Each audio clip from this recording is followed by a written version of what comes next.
ఎండ వస్తేనేమో వర్షం కావాలనిపిస్తుంది, వర్షం వస్తేనేమో ఎండ రావాలనిపిస్తుంది. అలానే లైఫ్లో వర్షం ఎండ రెండు చాలా ముఖ్యమైనవి. అలానే మనిషి జీవితంలో కష్ట సుఖాలు కూడా అంతే. కష్టం వచ్చినప్పుడే సుఖం విలువ తెలుస్తుంది, సుఖంగా ఉన్నప్పుడే కష్టాలు వచ్చి పడతా ఉంటాయి.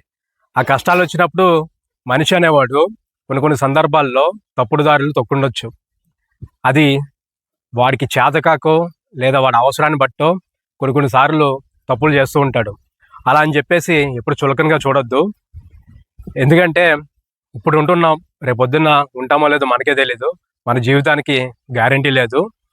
తప్పులు చేసిన వాళ్ళకి ఒక 2-3 ఛాన్సులు ఇచ్చి చూడండి, మారతాడేమో.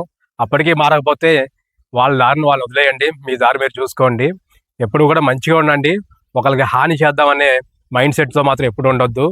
వీలైతే హెల్ప్ చేయండి, అంతేగాని ఎప్పుడు కూడా వేరే వాళ్ళకి హాని తలపెట్టొద్దు. అందరితో బాగుందాం. ఆల్రెడీ కరోనా వచ్చి మనిషి విలువ ఏంటో మీ అందరికీ తెలిపింది. అలాంటివి వచ్చినప్పుడే నిజంగా మనుషులు అంటే ఏంటి చూశారు కదా. ఎంత డబ్బున్నా సరే చాలామందిని కాపాడలేకపోయారు. మనిషి విలువ ఏంటో అప్పుడు చాలామంది తెలిసింది. అది వెళ్ళిపోయింది, మళ్ళీ మర్చిపోయారు, మళ్ళీ కామనే. లైఫ్లో మనిషికి విలువ ఇవ్వండి, మనిషిలా మీరు కూడా ఉండండి. Thank you so much.